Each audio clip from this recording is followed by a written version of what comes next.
a dejar. Ahí está, gracias. Entonces, bueno, me hicieron una pregunta con respecto a la ventana.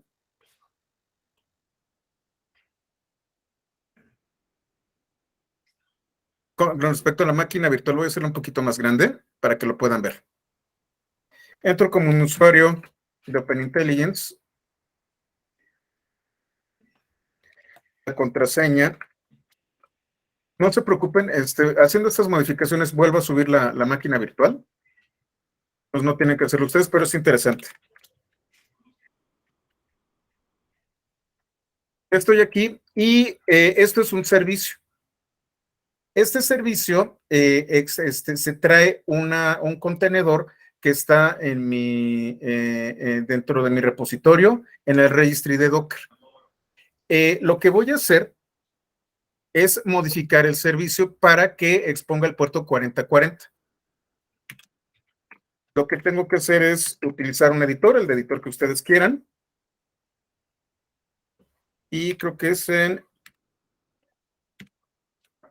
espero que vean bien. Diagonal user.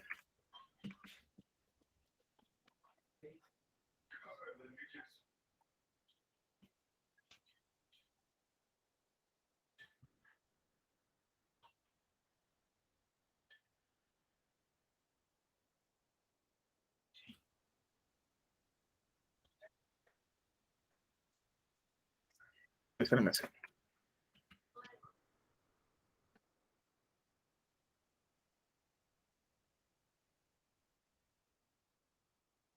User lib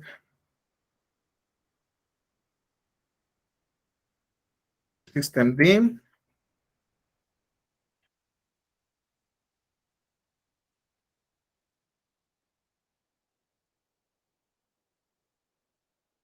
System, y aquí tengo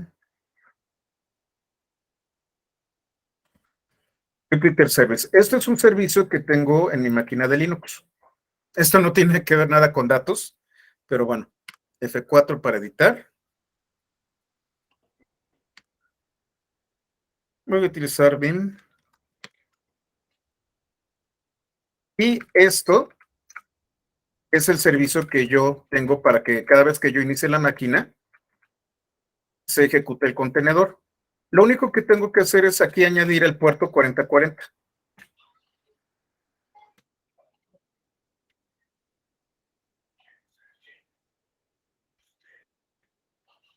Y con esto hago el reenvío de puertos.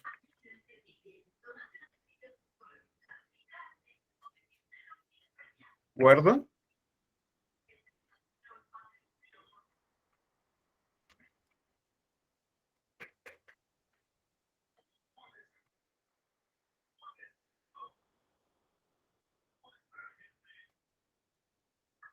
Me salgo.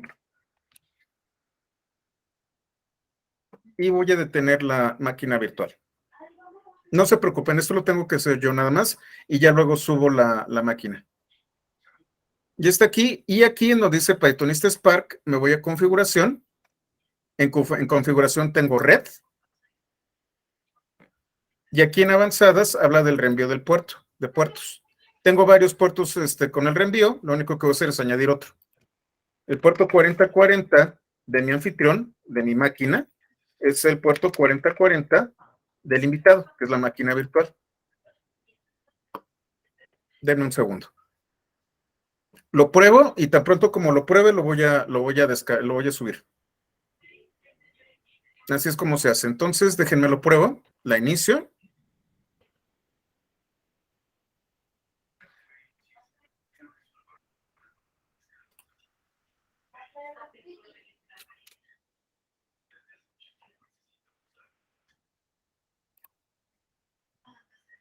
Y lo que va a hacer es, yo también ya modifiqué el contenedor.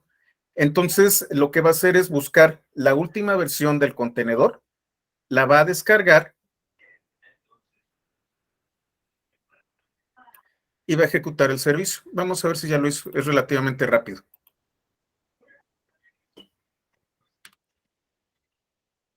Sí, creo que ya lo tiene. Sí, muy bien. Déjenme ver, aquí está en Work. Aquí tengo Pi 501. Vamos a ver, tenemos la aplicación. Vamos a ver si es cierto. Importo Spark Session.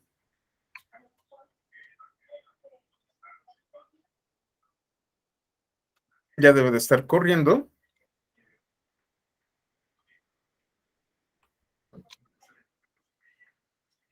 Así es, aquí está. Y vamos a ver si está reenviando al puerto 4040. Ay, déjenme detener. Ay, tengo que detener mi Docker de aquí.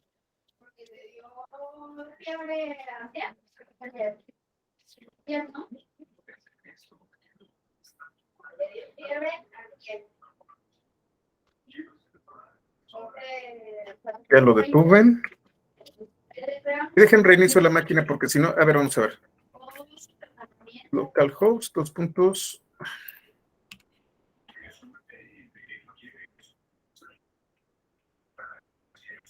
Déjenme reiniciar porque hubo una colisión, entonces deshabilitó alguno de los servicios. Voy a reiniciarla.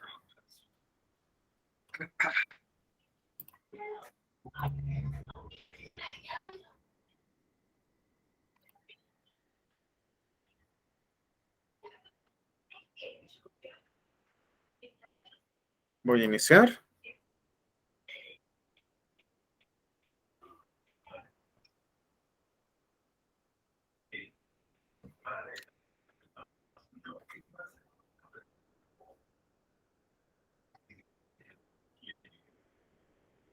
Y a ver si ya está listo.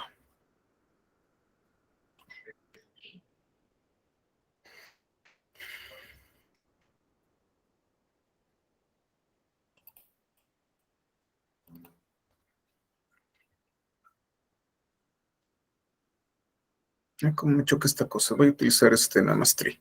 No me acostumbro a hablar.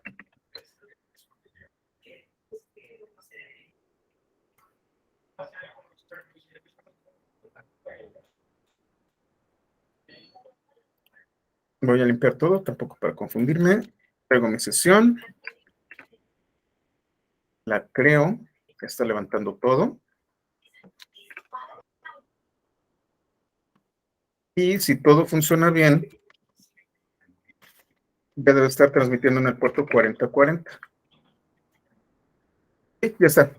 Entonces, ya que está funcionando la máquina virtual, lo que voy a hacer es subirla. Terminando la clase la subo y ustedes la pueden descargar. Sería la L, la que estoy trabajando ahorita. Y entonces ya tiene el puerto 4040. Ya está funcionando en la máquina virtual. ¿Qué fue lo que hice? Únicamente en el servicio que habilita el servicio de Jupyter, le dije al contenedor que hiciera el port forwarding al puerto 4040 y en la máquina virtual exactamente lo mismo. Del 4040 de mi máquina virtual al 4040 de mi máquina local y ya lo puedo ver. Entonces, denme chance, lo subo terminando la sesión y lo pueden descargar. Denme chance de mañana en la mañana. ¿Ok? Entonces ya funciona dentro de la máquina virtual. El día de hoy vamos a ver los RDDs. Déjenme cerrar. Bueno, pues ya, si ya estoy aquí en la 4040, bueno, pues, ok, lo voy a hacer directamente desde la máquina virtual. El único problema, y eso sí tengan mucho cuidado, es que si ustedes tienen Docker y la máquina virtual, van a estar apuntando al mismo puerto 4040, va a haber una colisión de puertos y se van a anular mutuamente. Si ustedes están utilizando el contenedor, no utilicen la máquina virtual, si no, no van a ver el puerto 4040. Ah, sí, voy a cerrar los demás micrófonos, disculpen.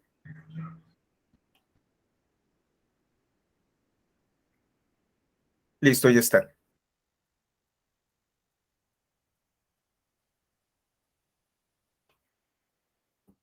Bien, entonces, bueno, vamos al capítulo 3, ya saben, lo que voy a hacer, estoy en Work, lo renombro, para no perder si es que hice alguna anotación. New. De hecho, ustedes pueden utilizar Git Stash, pero estoy dando por sentado de que no saben utilizar Git.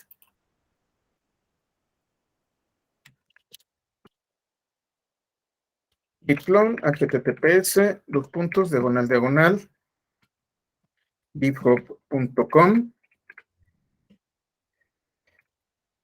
diagonal pythonista mx diagonal py 501. ¿Alguien tendrá un ejemplo de lectura de archivos de manera síncrona, pero para Windows? Ahorita lo vemos.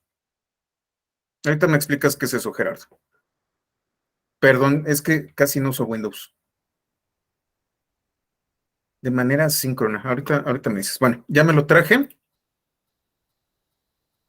Ah, pero no me lo traje a Work. Ese es el error que hice. CD Work. Ahí está. Ahora sí, ya estamos en Work. Py501. Y tenemos aplicaciones en PySpark. Ah, no, ese ya no. Perdón. Lo voy a cerrar. Introducción a RDD. La sesión pasada estuvimos hablando de data frames. Data frames, como les comentaba, es un concepto universal que fue adoptado por Spark. Como les comentaba, los data frames son de R, son de Pandas y ahora son de Spark. De manera original, cuando estamos hablando de las primeras versiones de Spark, solamente existían los Resilient Distributed Datasets. Un dataset es un conjunto de datos, tan simple como eso. Cuando nosotros hablamos de Spark, una de las fortalezas que tiene Spark es que puede gestionar cualquier tipo de datos. Cuando nosotros estamos hablando de un dataset como el que vimos ayer, hablamos de una tabla. Una tabla que tiene índices y que tiene títulos de columnas. Y cada índice corresponde a un renglón.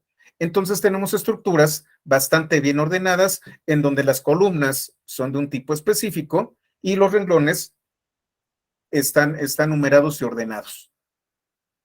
No todos los datos son así. Recuerden, estamos hablando de Big Data y las 4 Bs.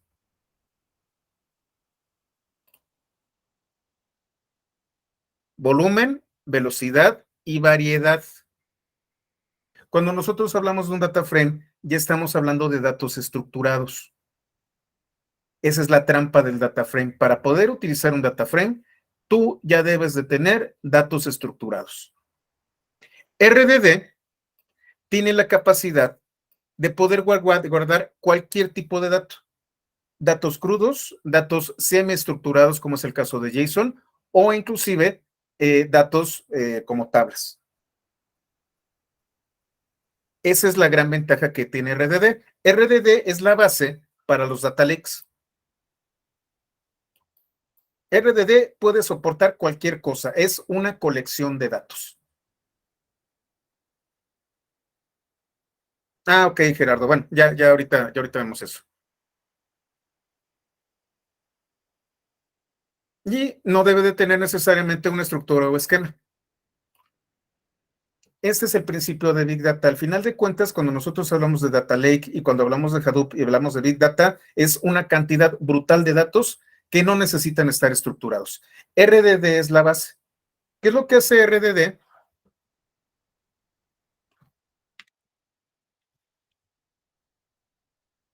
Lo que va a hacer es utilizar el sistema de archivos que sea necesario y va a distribuir. Recuerden, estamos hablando de datos gigantescos. Puede distribuir en distintos nodos de cómputo la totalidad del dataset.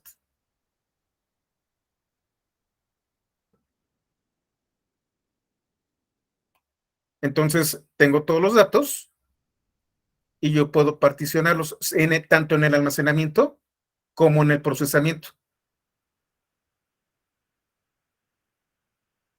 Déjenme ver si tenemos algo.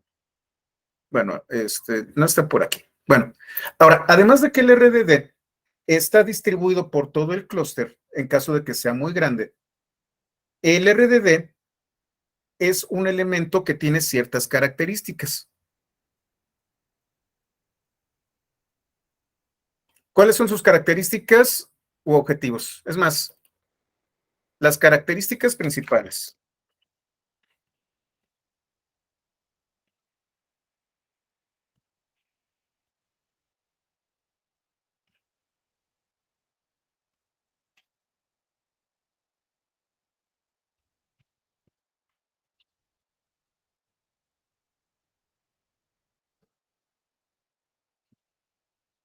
Realizar la adecuada ejecución de cargas de cómputo en memoria. Es decir, yo puedo tener un dataset gigantesco y este dataset gigantesco puede ser procesado en la memoria del clúster. Recuerden, estamos consolidando todas nuestras máquinas para que se vea como una computadora gigantesca con recursos grandes. Que además puede ser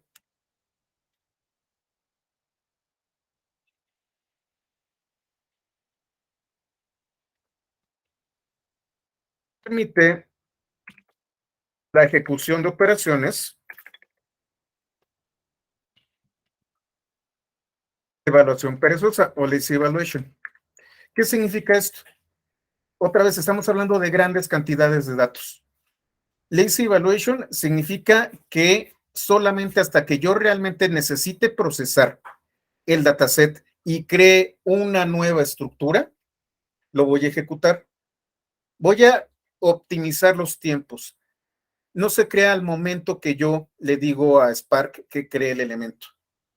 Define que se tiene que crear, pero solamente hasta que yo manipule ese nuevo elemento, que puede ser un RD de un dataset, es que lo va a hacer.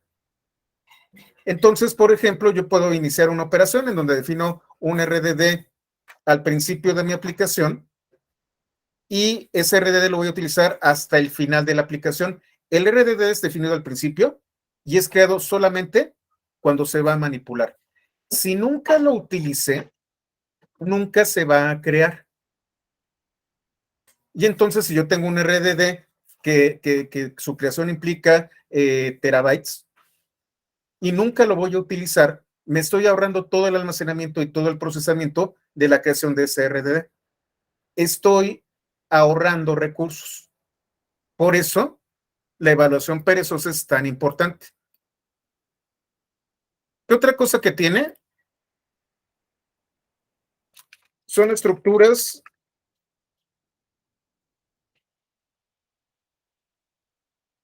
con tolerancia a fallos. Cuando nosotros hablamos de HDFS, y este sí debe de haber una grafiquita,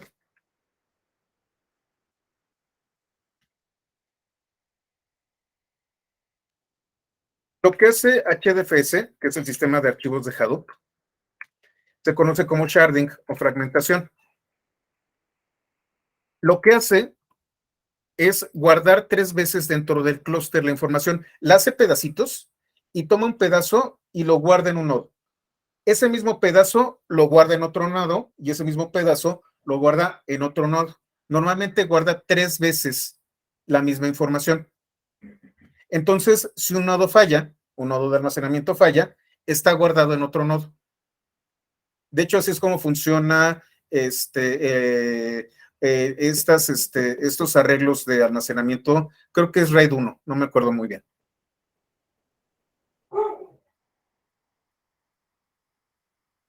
Entonces, ustedes tienen, aquí está.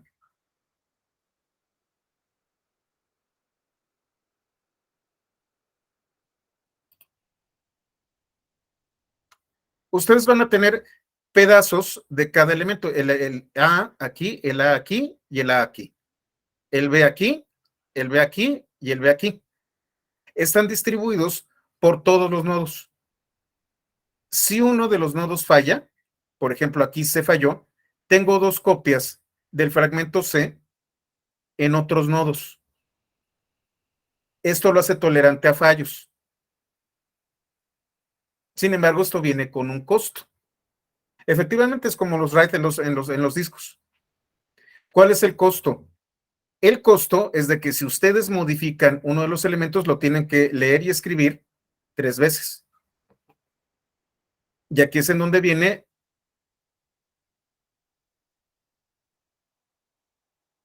la siguiente característica. Son estructuras inmutables.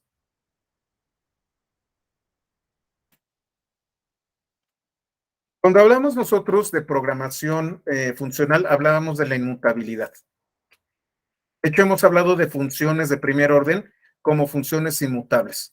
¿Qué significa ser una estructura inmutable? Una vez que ustedes la definen, esta estructura no la van a poder modificar. La única manera de modificar esta estructura es eliminándola y sustituyéndola por otra. Una vez definido un RDD, no se puede cambiar. Esa es una de las trampas del RDD y aun cuando garantiza lo que ya habíamos comentado, sí tiene cierta problemática.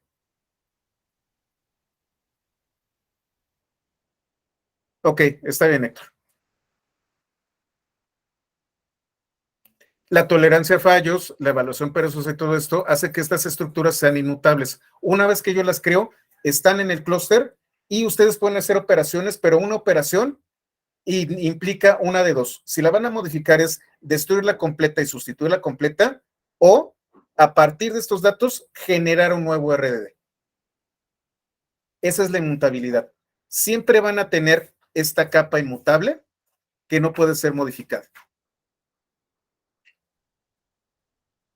Cuenta con la capacidad de particionamiento de los datos en un clúster, que fue lo que les platiqué de la tolerancia a fallos. Garantiza la persistencia de datos. Como es inmutable, garantiza la persistencia de datos y me permite realizar operaciones granulares.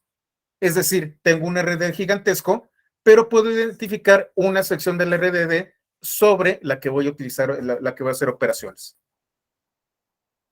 La documentación del RDD está aquí.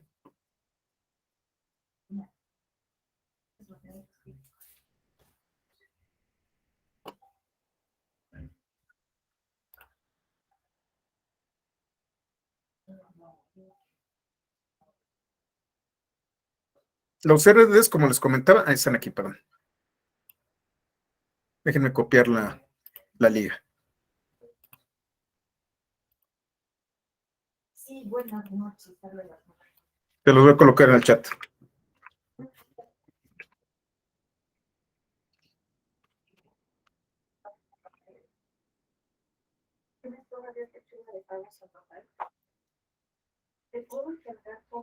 Y es muy fácil crear un RDD. El RDD, debido a que es una estructura que tiene que ver mucho con cómo se distribuye en el clúster, es creada directamente desde el contexto, desde Spark Context. Este Spark Context lo que va a crear es un RDD utilizando el método Parallelize. Así de bajo nivel está este asunto. Cuando yo utilizo un RDD me voy a la parte más básica, que es el contexto, y lo que voy a hacer es generar una estructura directamente dentro del clúster. Es el nivel más bajo de creación de alguna estructura de datos dentro de Spark. A partir puedo utilizar Parallelize y entonces yo voy a tener cualquier tipo de colección de objetos en Python.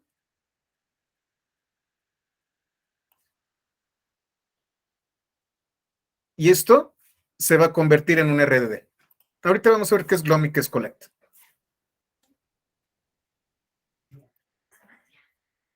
Hay otras maneras de hacerlo.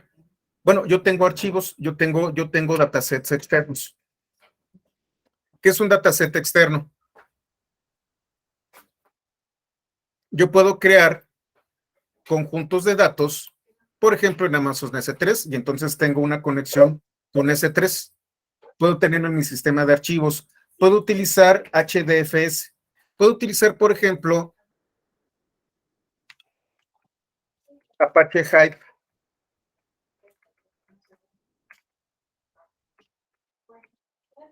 Que también vamos a estar hablando de esta herramienta. Apache Hive es un data warehouse.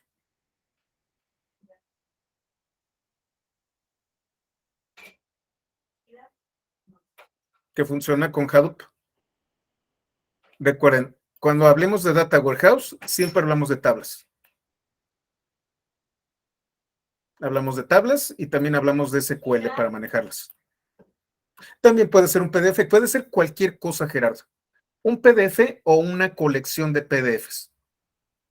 El método Parallelize me permite justamente distribuir los datos que yo estoy ingresando como argumento. Parallelize lo que va a hacer es hacer el sharding, la fragmentación de los datos que estoy metiendo, y lo va a distribuir en el clúster 3 veces. Por eso se llama Parallelize. Y esa es otra de las características que tienen los RDDs.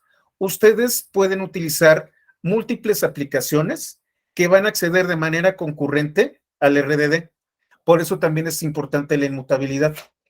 Porque si ustedes tienen múltiples aplicaciones que acceden al mismo RDD, siempre van a tener exactamente los mismos datos. ¿Sí se entiende?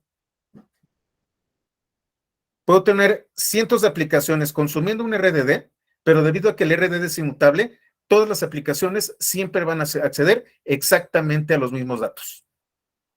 Y se agiliza mucho la lectura de archivos. La integridad. De hecho, ¿se acuerdan ustedes que yo hablaba de la fuente única de verdad? Es cuando ustedes tienen una colección inmutable de datos y estos datos son únicos para toda la organización. Ustedes no tienen un Excel por ahí escondido en donde tienen ciertos datos. Ahora sí que ya saben quién no tendría otros datos. Todos tendríamos exactamente los mismos datos.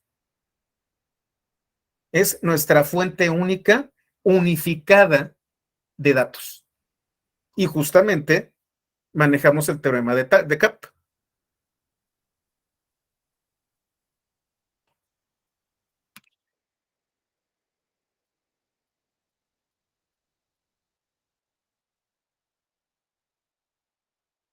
Un RDD es consistente, disponible y tolera el particionamiento.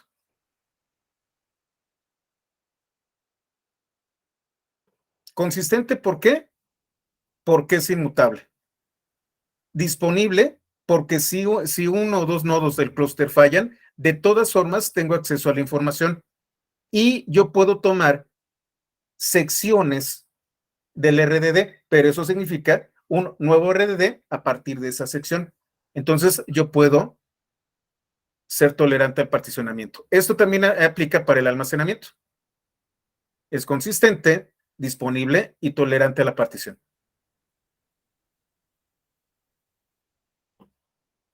A ver, Ondino. El RDD es para crear una estructura distribuida de datos persistentes a través del clúster. Entonces, el servidor de Spark se apaga. ¿Puedo solo reiniciar el servidor si lo Sí, efectivamente. Si tú utilizas un sistema de almacenamiento de clúster. Recuerda, Spark está en memoria. Si tú en un momento decís, ¿sabes qué? Ya lo quiero guardar, necesitas un sistema de archivos que también cumpla con esto. Por eso les hablaba del almacenamiento. Los RDDs residen en memoria. No lo olviden, Spark es cómputo en memoria.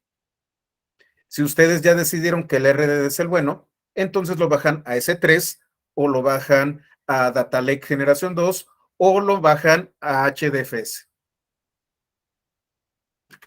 Por eso les decía que esto es tanto para el procesamiento de los datos como para el almacenamiento.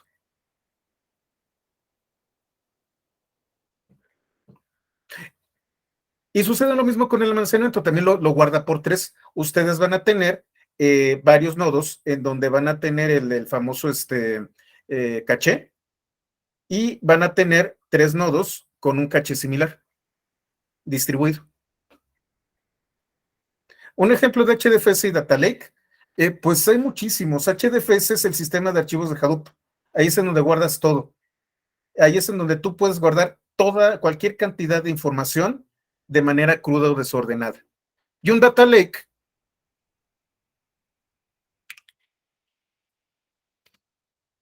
Lo vamos a ver, yo creo que el jueves. Azure ya les vende una estructura de almacenamiento que se conoce como Data Lake. Azure Data Lake Gen 2.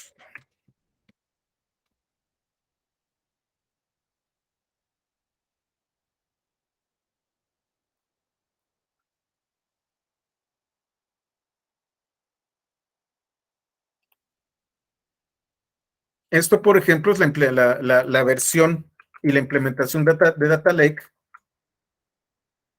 HDF es Hadoop File System, efectivamente. Ese es un Data Lake. Y HDFS funciona también como Data Lake. De hecho, también les voy a colocar la liga.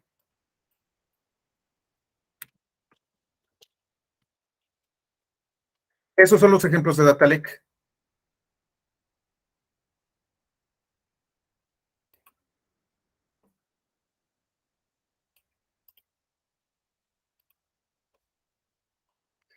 En realidad, Hadoop es una excelente idea.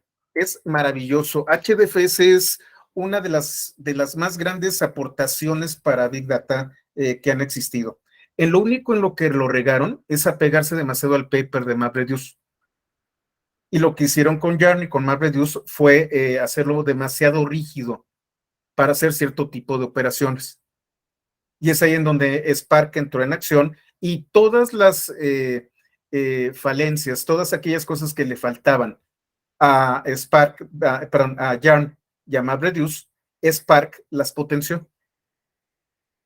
Spark es la mejor idea para el cómputo en memoria de grandes cantidades de datos.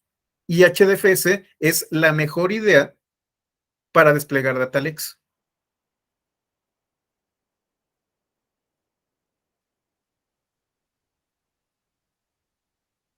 De hecho, aquí viene la parte interesante. Por ejemplo, en Google Cloud Platform, déjenme ver si ya me lo permito, y en la mañana me lo dejaba. Voy a abrir un navegador de Pythonista y voy a entrar a mi consola.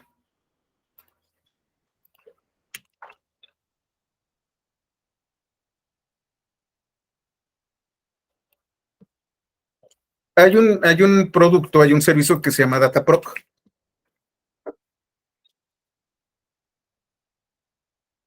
Dataproc es un servicio que me permite generar clusters.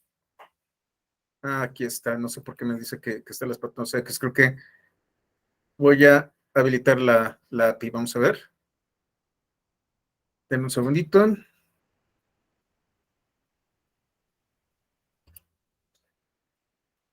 Oh, caramba.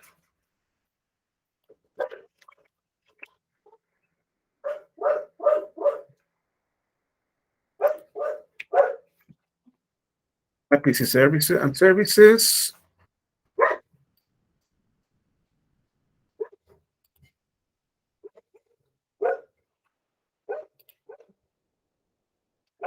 Ok, aquí están. Voy a habilitar alguno y voy a buscar Dataproc.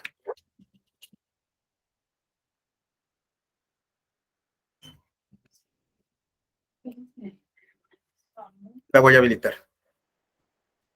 Lo que estoy haciendo es desplegar un clúster de Hadoop utilizando la infraestructura de Google Cloud. Creo que ya está habilitado. Vamos a ver si ahora sí me permite.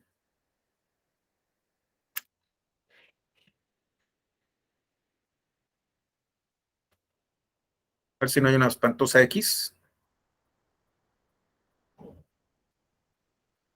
No, no me permite. Déjenme ver qué está pasando.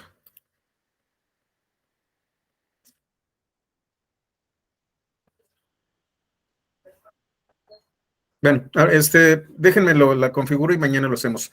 Dataproc, la API de Dataproc, lo que me permite hacer es generar un clúster hecho de Hadoop.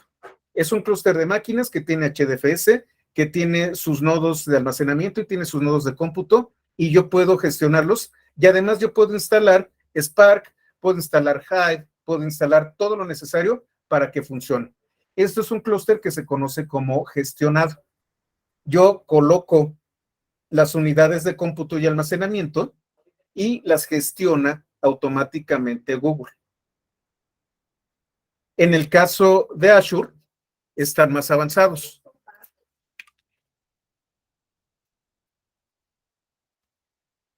En el caso de Azure, ellos ya te venden un sistema de almacenamiento basado en objetos que cumple con el teorema de Kappa.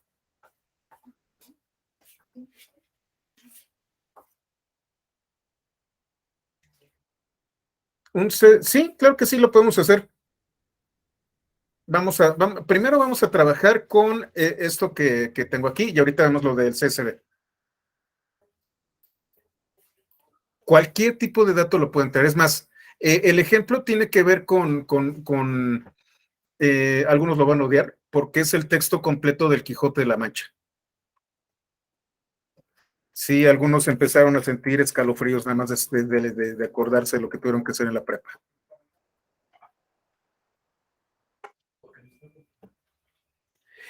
Ondino, los blob storage y los S3 tienen un problema con el teorema de Kappa. Volvemos con el teorema de Kappa. Tanto blob storage como S3, como ¿cómo se llama? Object Storage de Google Cloud, fallan en una parte del teorema.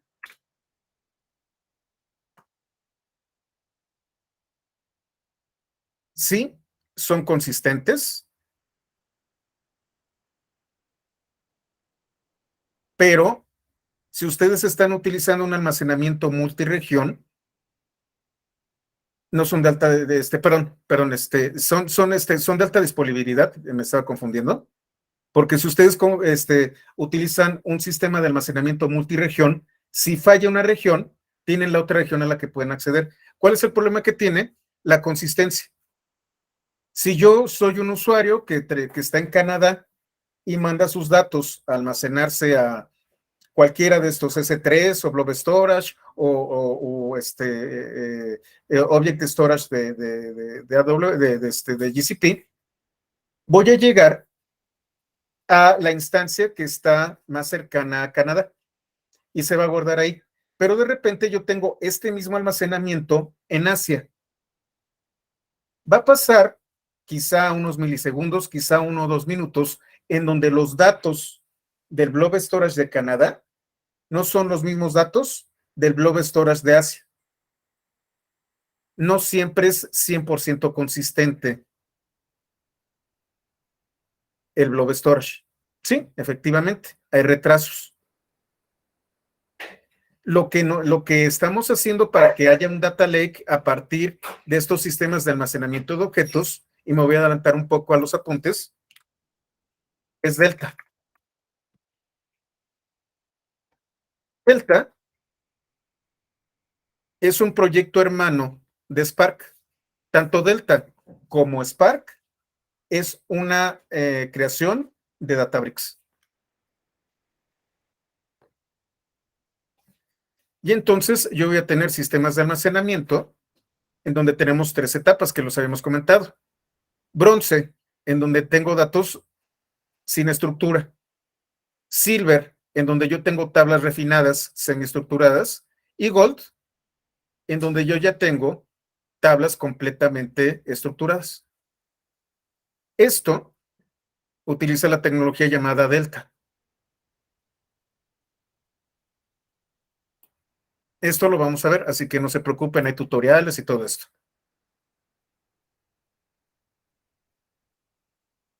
Esta herramienta guarda un historial y el cambio no va a llevar efecto hasta que todos los sistemas de almacenamiento tienen los mismos datos. Única y exclusivamente cuando es consistente el almacenamiento, se aplican los cambios. A lo mejor hay un retraso, Gerardo, pero sí es consistente.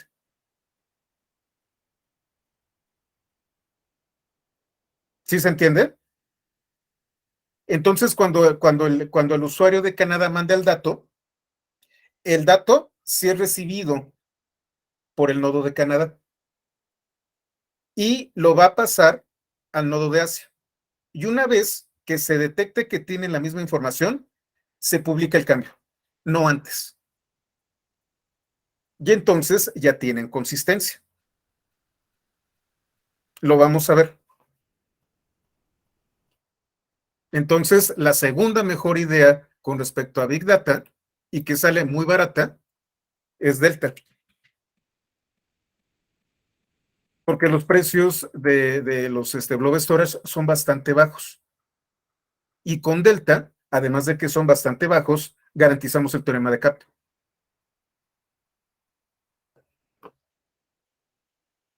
No voy muy rápido, ¿sí se entiende? Disponibilidad es que siempre van a estar accesibles. Consistencia es que los datos siempre van a ser los mismos, no importa dónde estés. Y tolerancia a la partición es que cada segmento corresponde ustedes pueden reconstruir el dataset a partir de varios segmentos.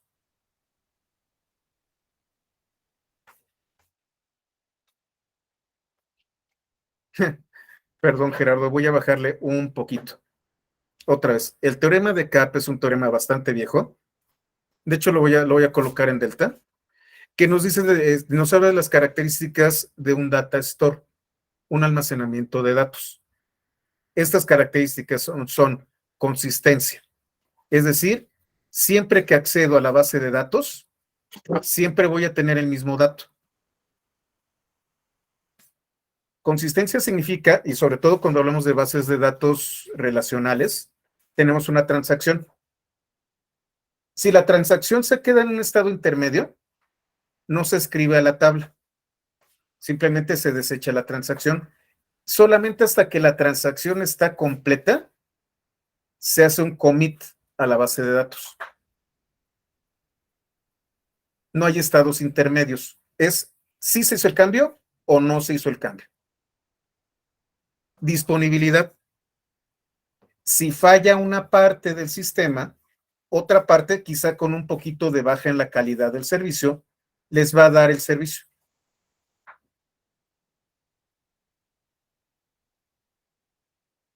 Y tolerancia a la partición es que ustedes pueden fraccionar su base de datos y reconstruirla sin pérdida.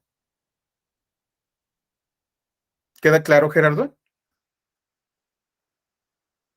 De todas formas, te voy a dar la referencia.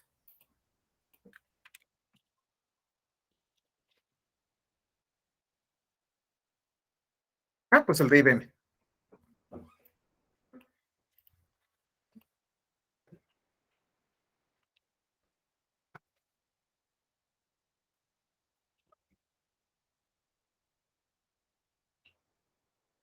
Revisa esta referencia, está bastante buena.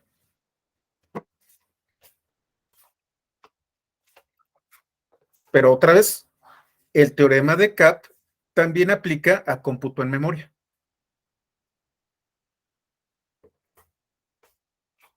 Volvemos con los RDDs. Yo puedo utilizar paraleles en donde yo estoy metiendo los datos como argumentos, o puedo utilizar dataset externos, en donde yo puedo tener un archivo de texto. Yo voy a tener una serie de archivos de texto, es decir, un directorio que tiene particionados los archivos de texto, archivos tipo pickle, son un sistema de serialización de Python.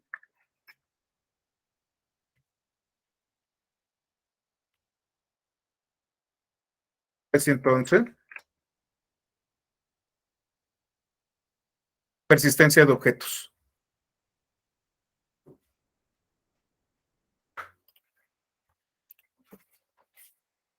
Son archivos, es un formato de archivos propio de Python, en donde yo puedo guardar los atributos de un objeto en un archivo de texto.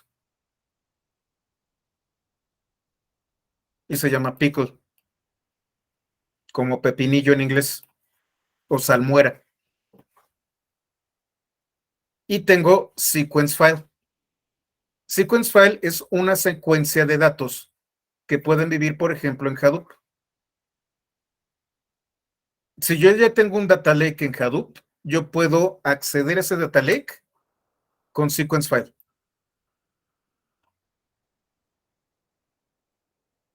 Utiliza HDFS. Entonces, si yo ya tengo con Big Data un data lake previo, yo puedo acceder a él con Sequence File. Vamos a hacer un ejemplo. Vamos a iniciar nuestra aplicación y voy a generar dos RDDs. Por cierto, vamos a estar revisando localhost 4040.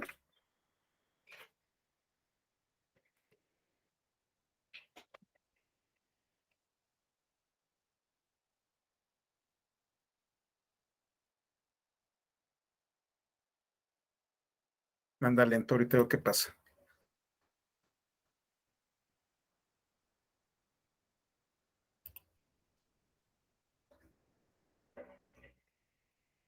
Aquí está. Para ver qué es lo que ocurre. En este momento, si usted se fija, no tengo ningún trabajo.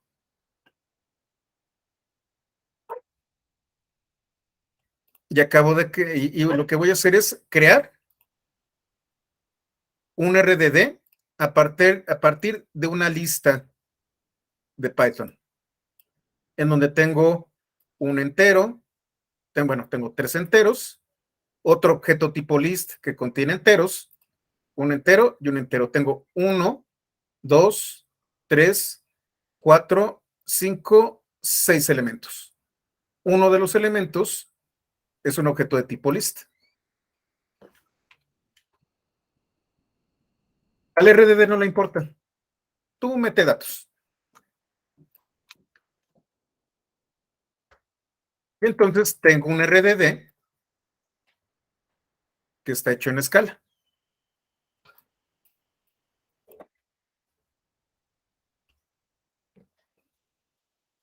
No hay trabajos. ¿Por qué? Porque lo único que estoy haciendo es generar estos datos en memoria. Un trabajo es cuando yo tomo un RDD o un data frame y proceso algo. Ahora lo que voy a hacer es utilizar el método TextFile, este de aquí.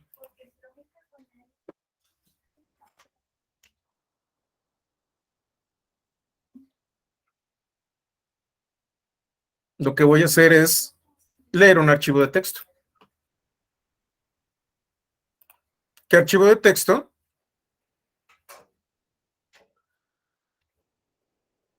Quijote.txt. Si ustedes le pican aquí, otra vez aquí vienen sus pesadillas. Es el texto completo del Quijote.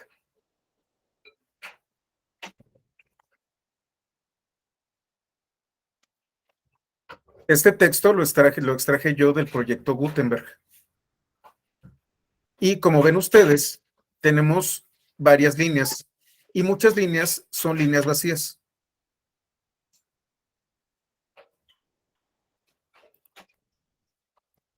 ¿Qué voy a hacer? Spark to Context, Text File. Cada línea va a ser un elemento del RDD. No me importa qué es lo que tiene. Cada línea es texto. Y así es como lo voy a guardar, como una colección de cadenas de texto y cada elemento es una línea.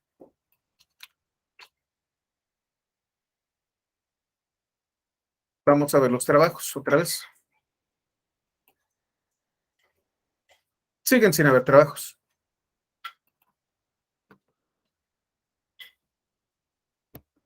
Y yo puedo hacer operaciones con los RDs. Ahorita tengo dos RDs. Estos están en memoria. Yo puedo realizar transformaciones y acciones. ¿Cuáles son las diferencias? Las transformaciones son operaciones perezosas. Una transformación va a afectar la estructura de mis datos y lo que va a generar, de hecho creo que está mal el término transformación, pero bueno, así lo ponen, es transformo los datos y genero un nuevo elemento. No sustituyo al original, el original sigue en memoria. generó un nuevo elemento y por eso es perezoso. Solamente hasta que yo realmente lo necesite, se va a generar. Y entonces tenemos, si le pican aquí, una referencia a las diversas transformaciones que tenemos. No vamos a ver todas. Aquí están las referencias. Vamos a ver algunas interesantes.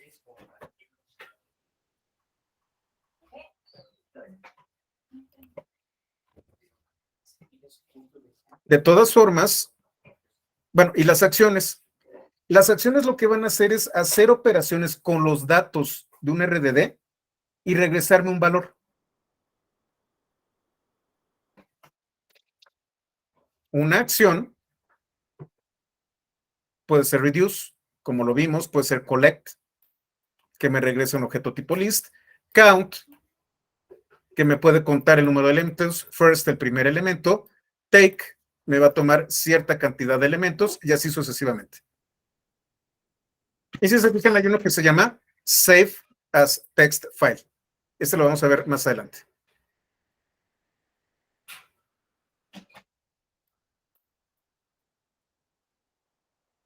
Déjenme hacer algunas cosas. Perdón.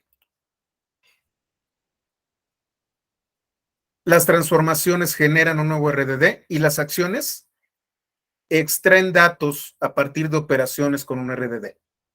¿Cuál es la diferencia? Las transformaciones siempre van a generar un nuevo RDD. Las acciones van a traerme datos a partir del RDD. Pueden traerme un dato o una estructura de datos que yo puedo utilizar en R, que puedo utilizar en Scala o que puedo utilizar en Python. Vamos a verlo.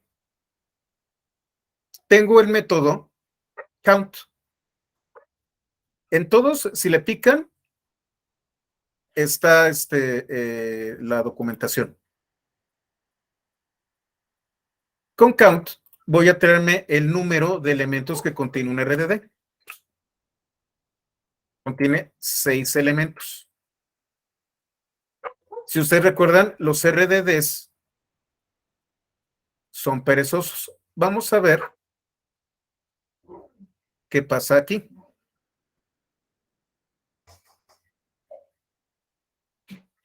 Ya tengo un trabajo.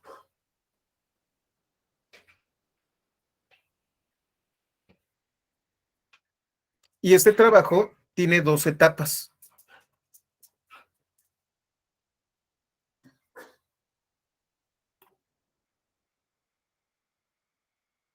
Yo voy a crear el RDD y además voy a hacer la cuenta.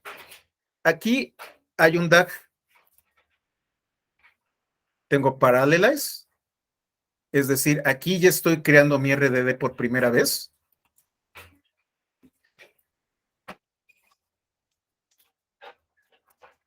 Y luego utilizo count. Esto lo hizo automáticamente. Estoy visualizando cómo fue que se realizó la operación.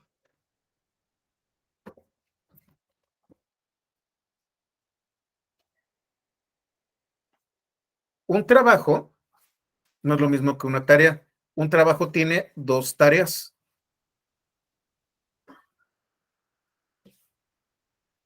¿Lo vieron? En este momento ya tengo el RDD en memoria.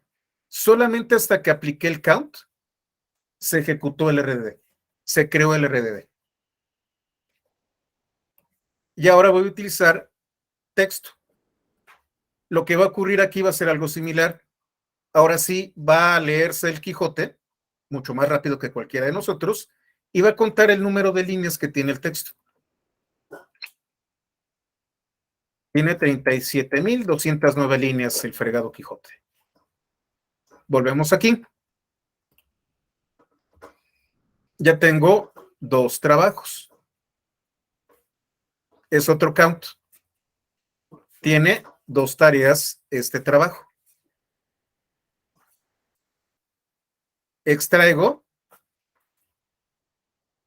de dataquijote.txt, la convierto en formato y luego aplico count. Me dice cuánto duró cada elemento. Le da un identificador a las tareas. Yo tengo métricas sobre cómo se comportó esta operación.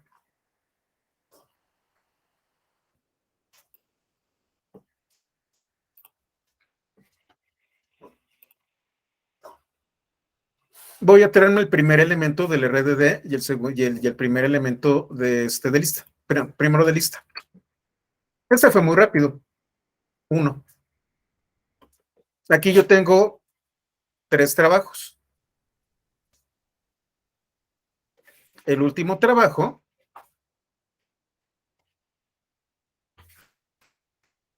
fue el de first. Si se fijan, solamente tiene una etapa.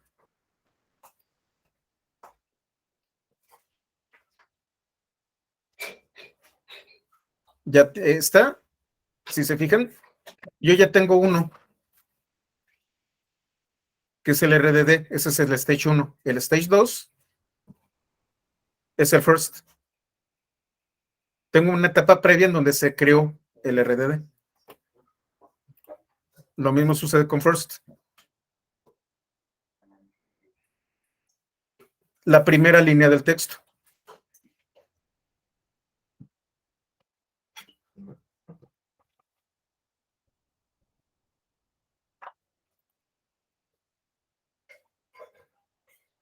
Collect lo que va a hacer es traerme todos los elementos y me los va a traer en una estructura de datos del lenguaje que yo estoy utilizando.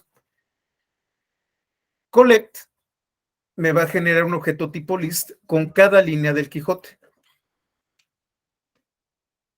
Y lo voy a guardar, bueno, le voy a dar el nombre líneas Quijote.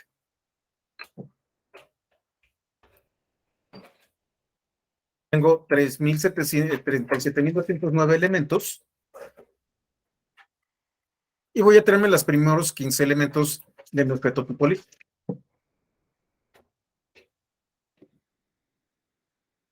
Si ustedes se fijan, tengo líneas que no tienen absolutamente nada. ¿Qué fue lo que hice? Del RDD extraje cada una de las líneas y las guardé en un objeto de Python.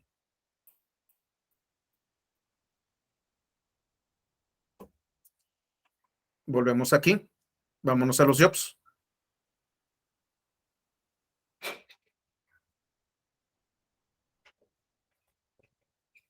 5 jobs completos. Y aquí tenemos collect. 2 etapas. Si se fijan, aquí tengo la cuarta. Hay etapas previas.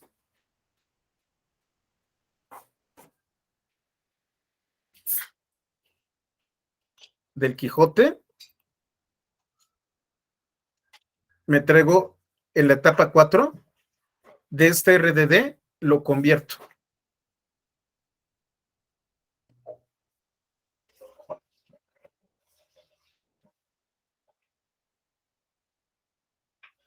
Vamos a continuar.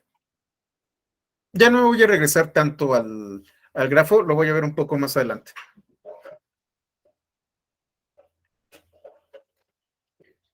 Estas son acciones. Me regresan datos. No me regresan un nuevo RDD. Y si me regresan objetos propios del lenguaje. Una transformación genera nuevos RDDs. Ahorita voy a trabajar única y exclusivamente con RDD texto. El método flatmap lo que va a hacer es todas las líneas me las va a juntar y voy a generar una nueva estructura de datos. Voy a tomar cada una de las líneas y dentro de estas líneas yo voy a partir todavía más los elementos.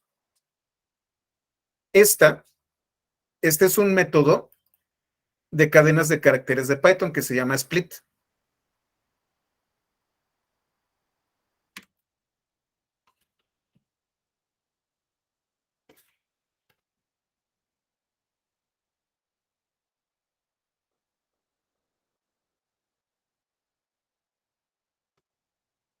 Esta es una cadena de caracteres de Python.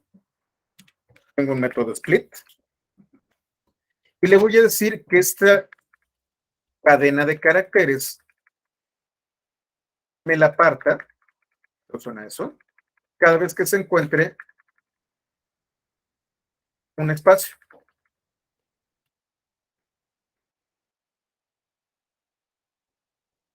Entonces me trae una lista en donde tengo hola, luego tengo amigos y luego míos. Esto lo va a hacer en cada línea y me va a generar una sucesión. Flat significa que en lugar de tener una serie de líneas, voy a tener una sucesión de una sola línea. Flat map significa que voy a aplicar esta función en cada línea y una vez que la aplique, me genera un listado. Es una sucesión ordenada de elementos.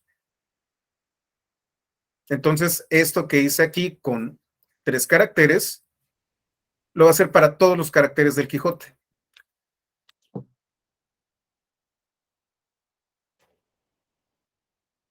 Recuerden, esto es un RDD, fíjense. Jobs.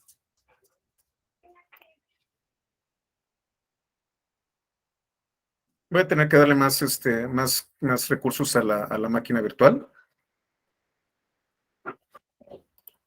Todavía tengo 5.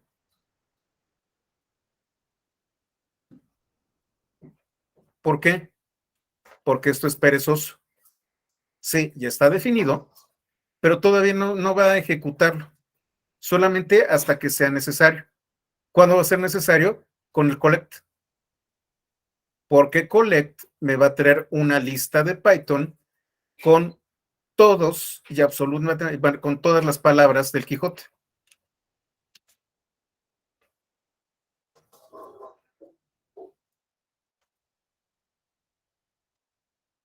Si yo le doy un len a esto, bueno, primero ya hay 6 jobs.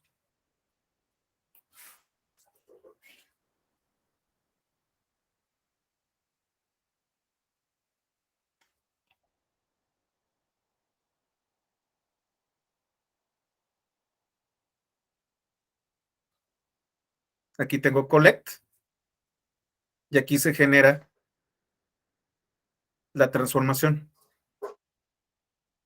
Tengo aquí mi primer RDD, mi segundo RDD y luego el collect.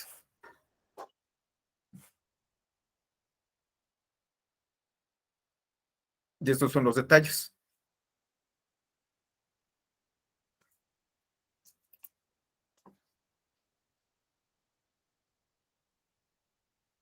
Si yo le doy un len aquí,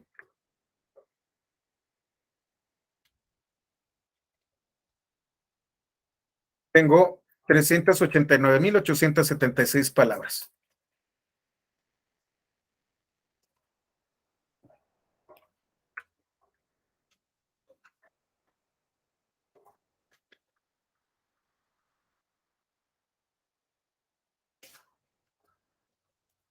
Ahora, ¿qué voy a hacer? Voy a utilizar otro método que se llama filter.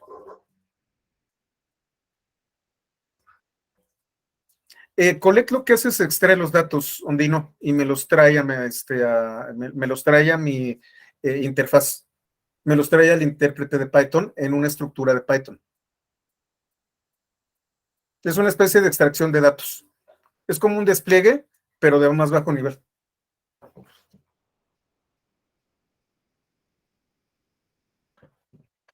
Entonces, bueno, vamos aquí. Esta diagonal invertida significa que es un corte de línea. Sigue abajo. Eso significa esto. Esto en realidad debería de verse así, pero no es legible. Entonces, con este carácter, la diagonal invertida, Python, el intérprete de Python entiende que es una sola línea, nada más que cortada, truncada. Y entonces, ¿aquí qué estoy haciendo? Ejecuto la operación de split, pero ahorita aplico un filter. El método filter va a aplicar esta función. Todos aquellos elementos que sean distintos a algo vacío, los voy a tener.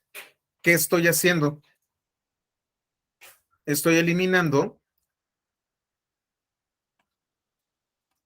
las cadenas de caracteres vacías.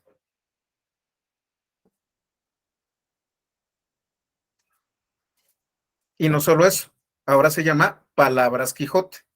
Este RDD le estoy dando un nombre.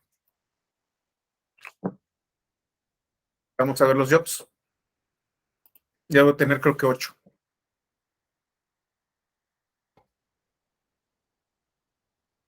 7. Fíjense cómo también tengo una línea de tiempo y yo puedo seleccionar en la línea de tiempo uno en particular. Esta es la hora con respecto al meridiano de Greenwich. Réstenle 6.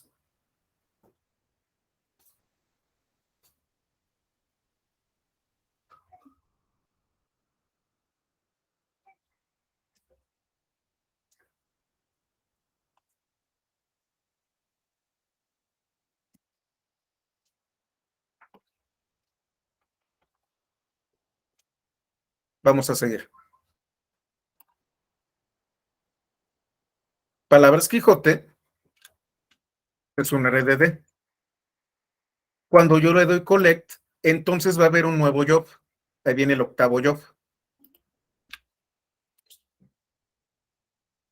Y entonces, ¿por qué no está? A ver, déjenme ver.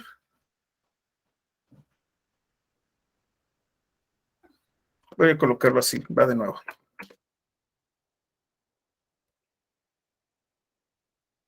Ahora sí, ya las quito. Disculpen, no era non, sino cadena de caracteres vacía.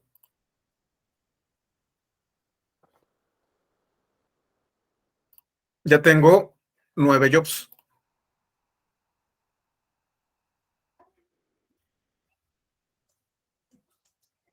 En azul es que fueron exitosos.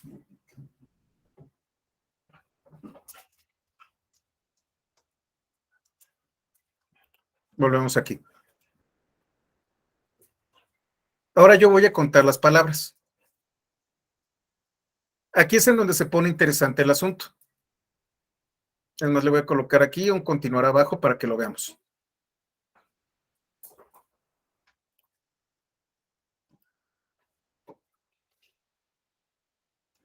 Aquí, para contar las palabras, tengo que hacer algo muy particular. Voy a tener un método que se llama map. Disculpen, ustedes recuerdan que tenemos aquí arriba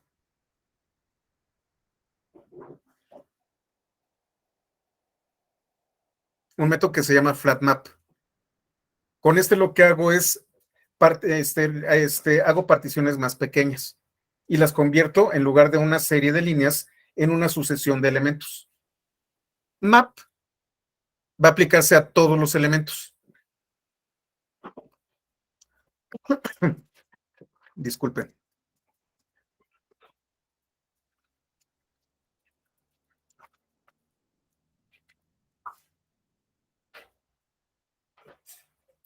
Déjenme lo edito.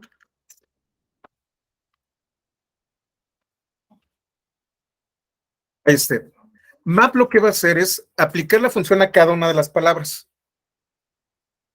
Cada una de ellas la voy a tomar y voy a generar una tupla en donde tengo un par con la palabra y el valor 1. Entonces, para cada palabra en el Quijote, voy a tener esto. Cada palabra del Quijote tiene valor 1. Y luego voy a aplicar otra función. Esta función es reduce by key. Cuando yo utilizo una tupla con dos elementos, Spark da por sentado de que el primer elemento es una clave y el segundo elemento es un valor.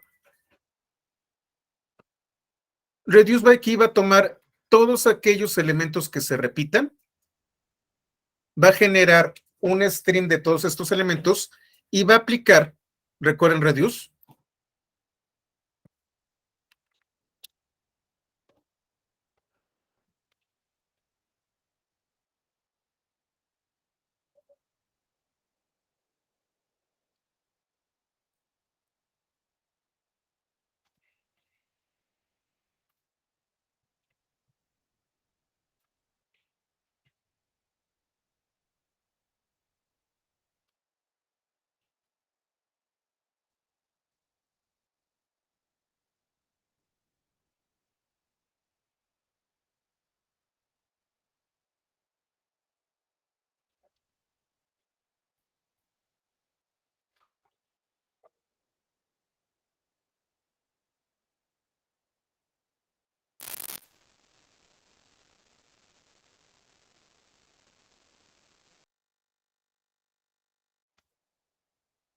¿qué va a hacer reduce? Va a tomar cada uno de estos elementos,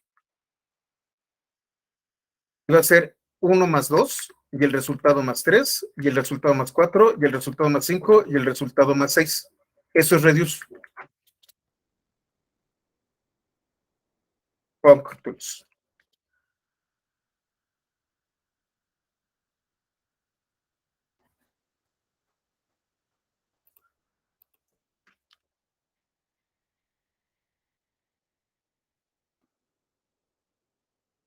Esta, perdón, 21. Lo que está haciendo es sumar 1 más 2 más 3 más 4 más 5 más 6. Tengo aquí un reduce, reduce by key. Va a buscarse todas las palabras que sean idénticas, va a generar una lista, va a generar un RDD con todas estas palabras y luego las va a sumar. ¿Por qué las va a sumar? Porque le estoy aplicando esta función. Esta de aquí es como esta de acá. Es más, para que quede más legible. Al final de cuentas, lo que voy a hacer es tomar todas las palabras que sean idénticas, que tienen estas tuplas. Voy a tomar todas las tuplas igualitas y las voy a sumar. ¿Qué es lo que voy a sumar? Pues no el key, voy a sumar el value.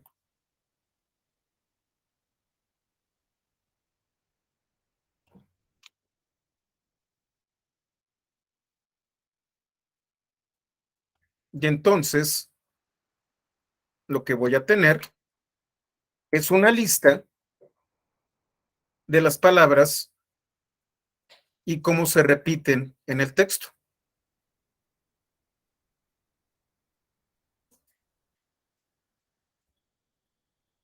Efectivamente, estamos haciendo ETL.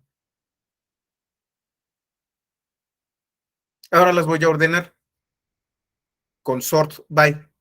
Es muy similar al sort by que utilizamos en SQL. Tengo conteo palabras. Voy a utilizar sort by. Y lo que voy a hacer es, voy a alinear por el segundo elemento de la tupla. Tengo estas tuplas. El elemento 0 es este. Y el elemento 1 es este. Entonces, para el segundo elemento, voy a ordenar de manera descendente, porque ascending es false. Hago el collect. Entonces, la palabra que más se repite es que. 19,432 veces. Luego de, luego y. Son algunas palabras que nosotros esperaríamos que se repitieran constantemente. Pero, por ejemplo, don,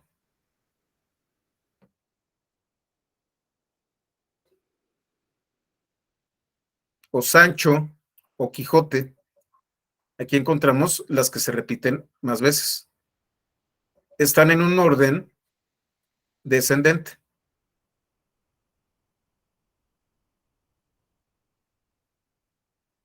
Y ahora voy a utilizar la acción take. Este método es una acción. Take me va a traer los primeros 50 elementos y me los va a regresar en una lista de Python.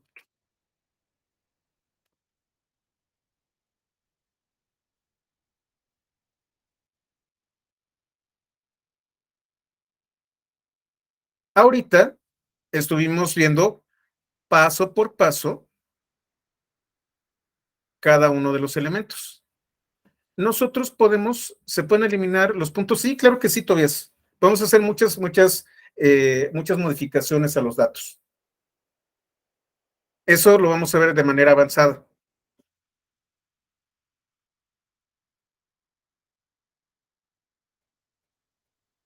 Esto lo puedo hacer en varias líneas o en una sola expresión.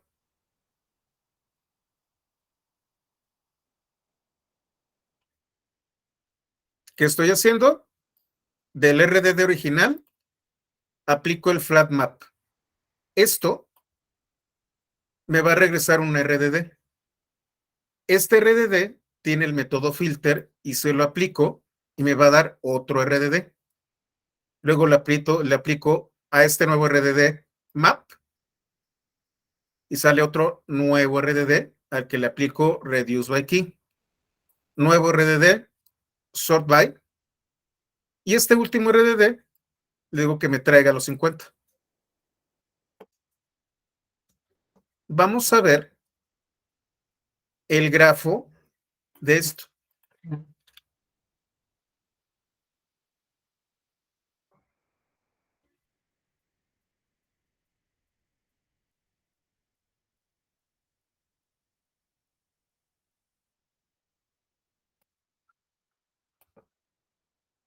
Ya tengo varios, debo tener como 13.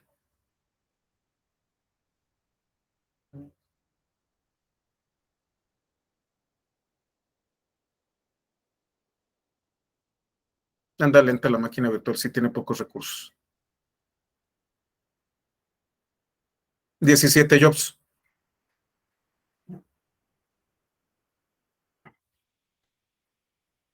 Vamos a ver el último. Si ustedes se fijan, habla de que tiene pasos que se saltaron. ¿Por qué se saltó pasos?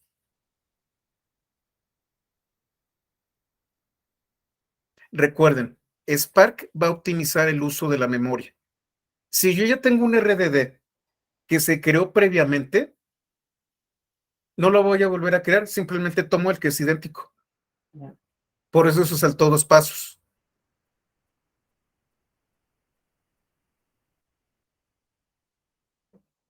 Aquí habrían sido 5, pero yo ya había generado mis estructuras previamente.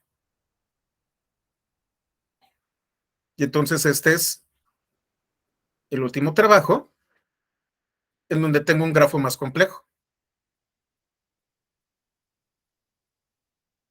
Este ya lo tenía, por eso se lo saltó. Ya lo había hecho yo ya tenía un RDD con exactamente la misma operación.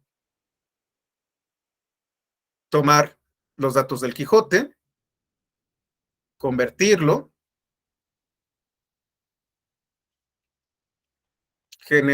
hacer el reduce by key, que ya lo había hecho, y el resultado del reduce by key. Si yo ya lo había hecho y lo tengo en memoria, ¿para qué lo hago nuevamente? Simplemente lo reutilizo. Algo así, Johnny. De hecho, Python también lo hace. Si tú ya tienes un objeto en memoria que estás reutilizando, simplemente le da el nombre, le asigna 2 nombres al mismo objeto en memoria. Es algo muy parecido a lo que hace Spark. Una vez que tiene esto, viene el stage 26. Partition by, mapeo, ordeno,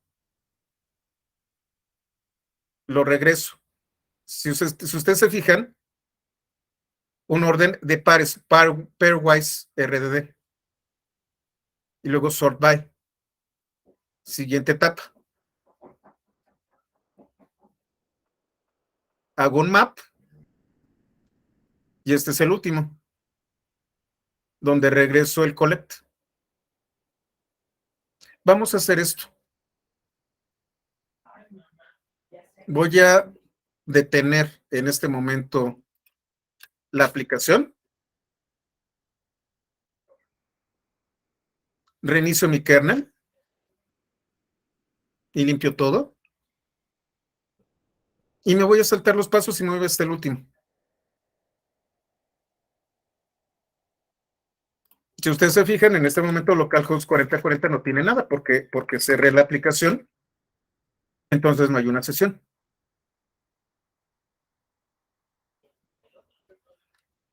No necesariamente Ondino. Si tú ya tienes archivos que cumplan con ser una tabla, lo puedes utilizar con dataset. Entonces tú puedes tener, por ejemplo, y ocurre también con pandas, datasets en donde tú tienes objetos de Python. Eso sí lo puedes hacer. Sin embargo, ya cuando te metes con algo que no está estructurado y tienes distintos tipos de datos y distintos tipos de objetos, la única manera es RDD.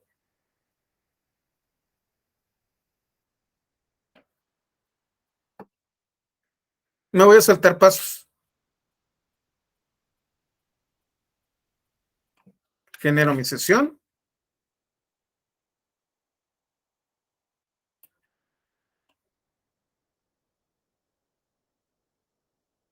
Esto ya se inicializa.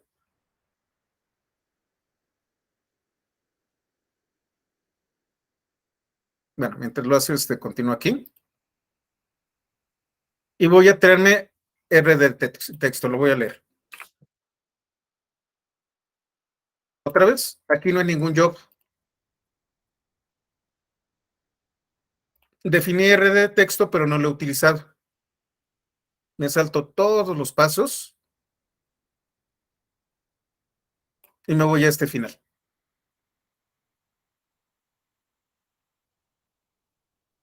Solamente voy a tener un job.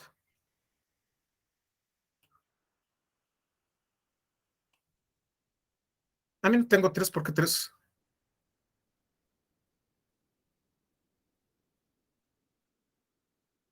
Ah, bueno, lo partió. Esta es la estrategia que utiliza. Esta es la parte en donde nosotros vemos cómo optimiza los temas. Como está muy grande esto, dijo, ¿sabes qué? Esto no me sale en un job. Tengo que particionarlo y generar redes intermedios. Esto lo decidió Spark. Esta es la ejecución y Spark decidió hacerlo en tres partes. Yo no tuve nada que ver. El primero es un sort by que tiene 4 de 4 pasos.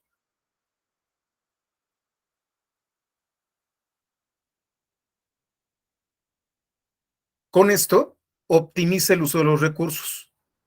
Primero hace un ordenado.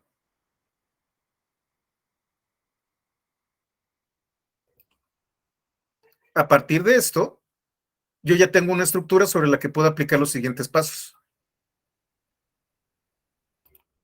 Esta es la parte bonita de esto. A partir de lo que yo ya creé, utilizo este otro stage. Y el último, que tiene 3 de 3, aprovecha los demás.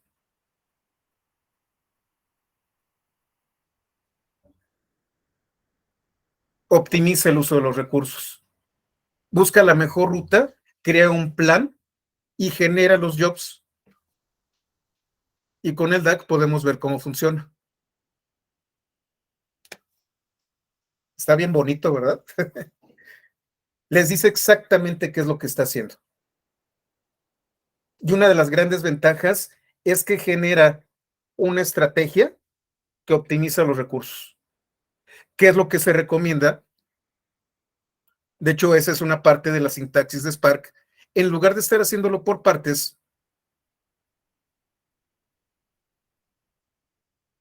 generen una expresión completa y que Spark genere la estrategia.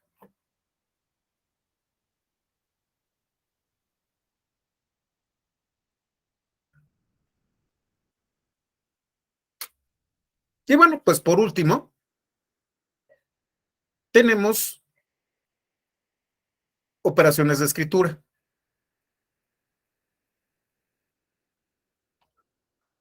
Tengo que ejecutar todo lo de absolutamente todo para tener conteo ORT. Déjenme, reinicio el kernel y corro todo. Restart and run all, reinicia y celda por celda ejecuta las celdas. Si se encuentra con un error se detiene, pero si no llega hasta el final. Bueno, antes de eso, aquí en Py 501 no tengo nada, no tengo ningún archivo de texto en el directorio.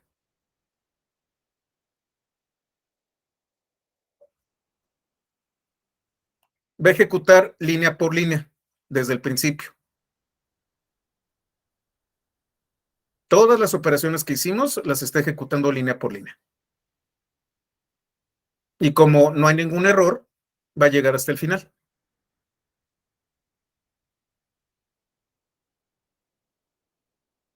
Y aquí viene Save as Text File. Va a guardar conteo ORT en el archivo conteo.txt.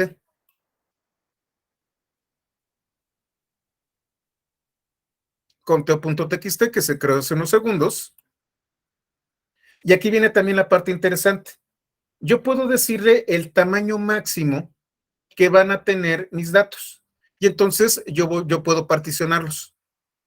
Para empezar, me dice que fue exitoso. Y me particionó los datos.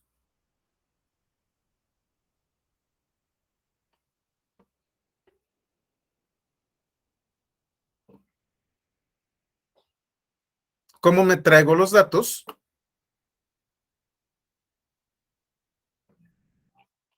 De hecho, no lo voy a hacer ahorita, pero sí lo voy a escribir. Ya estamos por terminar.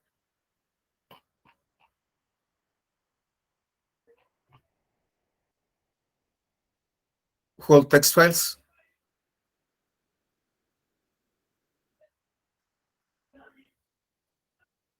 Se va a encontrar una estructura como part. Y así sucesivamente. Es más de una vez.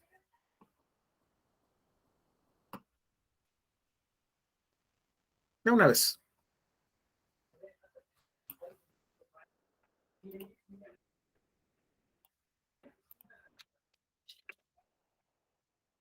Voy a reiniciarlo.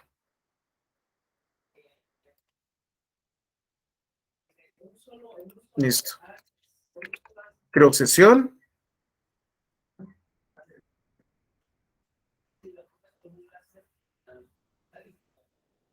Ya está acá abajo.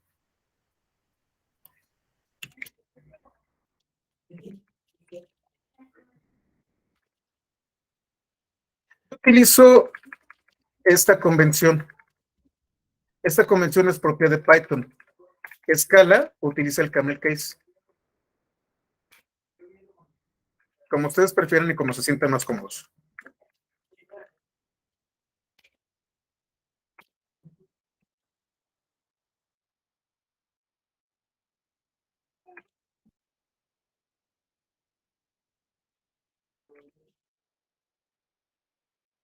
¿Qué era? Perdón. Ese es para context, ¿ok?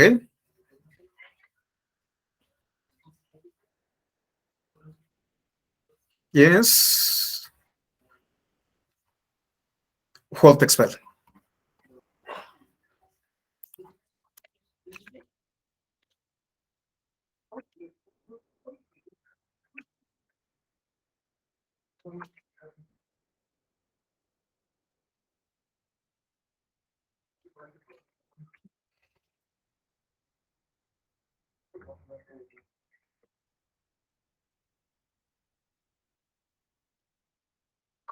Estoy malísimo de mi memoria.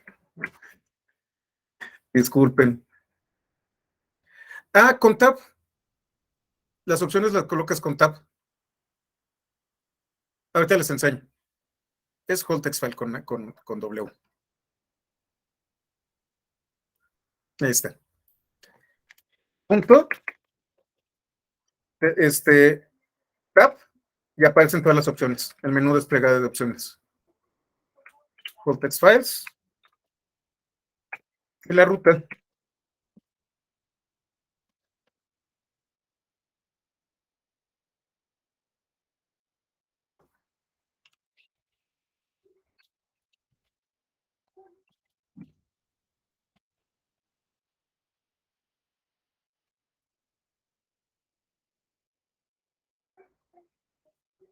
Ah, caray. Denme un segundito. Ah, es conteo.txt.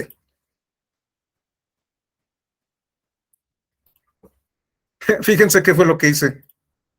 Ay, perdón, voy aquí al 4. Se trajo todo el texto, pero todos mis notebooks.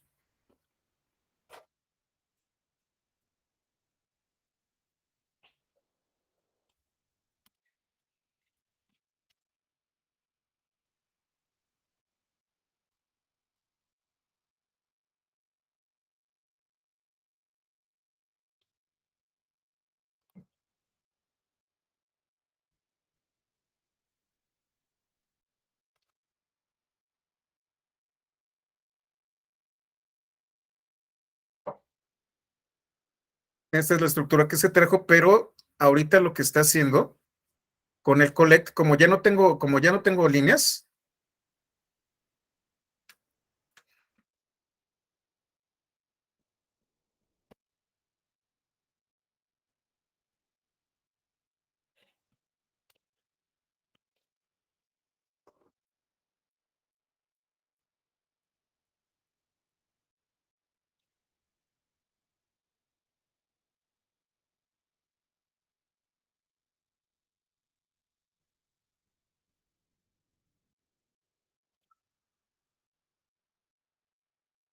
no, es que me lo está trayendo como una cadena de caracteres.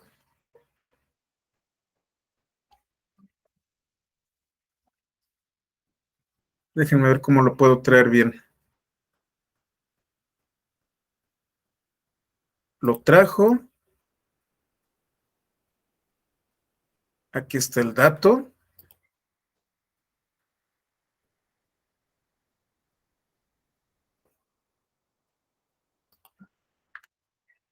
Tenemos tiempo, denme, vamos a ver. Y va desde el primero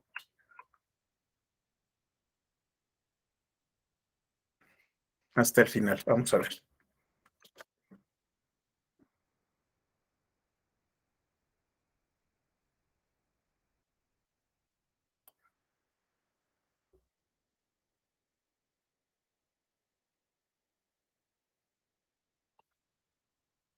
Ah, fíjense. Creo que tengo uno aquí y contiene varios. Vamos a ver. El primer elemento y del primer elemento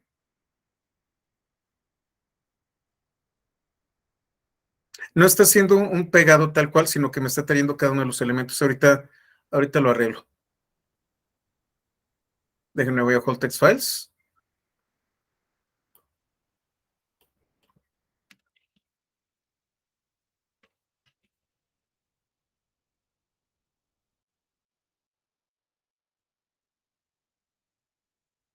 Vamos a ver si hay alguna opción.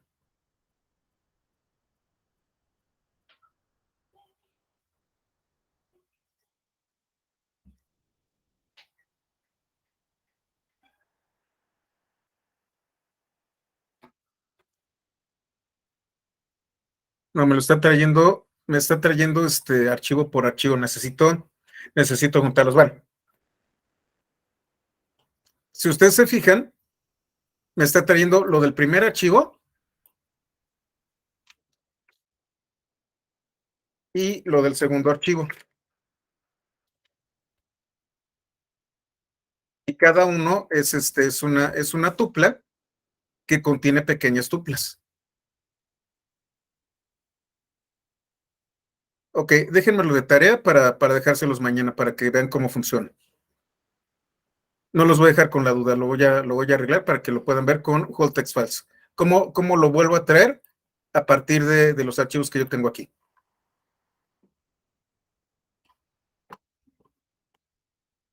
Así es, Marco, no está bien, no se preocupen, ya vamos terminando, nos quedan 10 minutos.